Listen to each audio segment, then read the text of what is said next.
안녕하세요. 법무법인 성지 파트너스입니다. 강제추행이란 폭행이나 협박 등 강제력을 이용하여 타인의 성적 자기결정권을 침해하는 것을 말합니다. 만일 그 대상이 성인이 아닌 19세 미만의 미성년자라면 형법이 아닌 아청법에 따라 형을 선고받게 됩니다. 우리나라는 아동 청소년을 성범죄로부터 보호하고 아동 청소년이 건강한 사회 구성원으로 성장할 수 있도록 관련 법을 제정하여 이를 위반한 사람에게 법적 처벌을 내리고 있습니다. 특히 그 연령이 성인에 도달하지 못하였다면 죄질이 더욱 나쁘다 판단해 성인에게 성범죄를 저질렀을 때 보다 높은 수위를 적용하고 있습니다. 청소년 강제추행을 하였다면 어떠한 처벌을 받게 되는지 하단에서 정리해보겠습니다. 아동 청소년에 대하여 성추행을 범한 자는 2년 이상의 유기징역 또는 1천만 원 이상 3천만 원 이하의 벌금에 처할 수 있습니다. 이때 미수범도 처벌을 받게 되며 죄를 저지를 목적을 가지고 사전에 예비 또는 음모하였다면 죄의 성립 유무와 상관없이 3년 이하의 징역을 선고받게 됩니다. 미성년자 강제추행, 처벌이 끝이 아닙니다. 성범죄의 경우 형사처벌과는 별개로 보완처분이라는 행정적인 처분도 함께 부과됩니다. 성범죄는 재범의 가능성이 존재하다 보니 범죄를 예방하기 위함인데요. 미성년자와 관련된 성범죄로 벌금형, 집행유예, 실형을 선고받게 된다면 다음과 같은 보완처분이 내려집니다. 보완처분의 종류는 신상정보 등록 및 공개와 아동청소년 관련 기관 취업 제한, 성폭력 치료 프로그램 이수와 전자발찌 부착 등이 있습니다. 다만 이러한 처분을 모두 받는 것은 아니며 사안에 따라 상이한 처분을 받게 됩니다.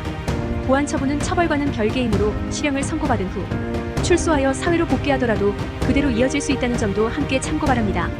청소년 강제추행 경찰 조사가 중요합니다. 미성년자 강제추행과 같은 성범죄는 대개 피해자의 진술에 무게를 두고 수사를 진행하는 경향이 강합니다. 아무래도 입증할 수 있는 증인이나 CCTV가 없는 경우가 많기 때문인데요. 그렇다 보니 수사기관 입장에서는 어느 정도 관련 기록이나 증거를 확보한 상태라 할 수 있습니다. 그러므로 현재 이러한 상황이라면 더욱 신중하게 접근할 수 있어야 합니다. 덧붙여 형사사건은 초기 단계의 대응이 매우 중요합니다. 수사기관에서 불리한 진술을 하지 않기 위해서는 법률 대리인에게 본인의 사례를 검토받는 것을 권합니다. 청소년 강제추행과 관련된 사례를 말씀드리겠습니다. 해당 사례는 저희 법인에서 실제 처리한 사건이나 의뢰인 보호를 위해 각색 처리하였음을 알려드립니다.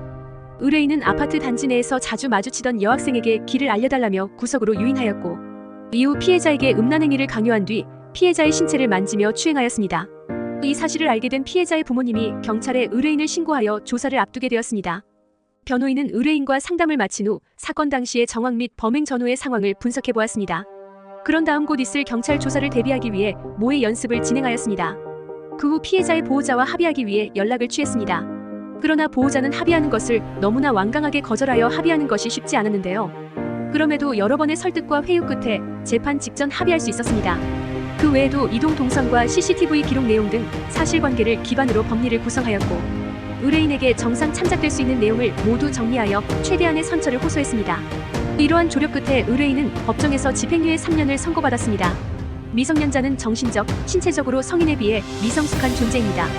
보호가 필요한 이들을 성범죄의 대상으로 삼았으므로 사법부는 미성년자 성범죄에 대하여 가중처벌하고 있습니다. 따라서 사건을 확실하게 해결하고 싶다면 초기부터 대응 전략을 제대로 세워야 합니다.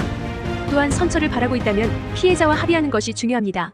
물론 합의하더라도 처벌을 피할 수 없는 것은 맞지만 사법부가 감형할 때 가장 크게 고려하는 것이 피해자와 합의이기 때문에 반드시 합의하는 것을 권합니다. 그러나 청소년 강제추행의 경우 피해자가 아닌 그 보호자와 합의를 진행하게 됩니다. 그렇다 보니 합의하는 것을 거절하는 사례가 굉장히 많습니다. 만일 혼자서 모든 사안을 해결한다면 더욱 상황이 악화될 수 있으므로 변호인을 통해 최대한 많은 양형 자료를 준비해 보시기를 바랍니다. 이상 법무법인 성지 파트너스였습니다. 감사합니다.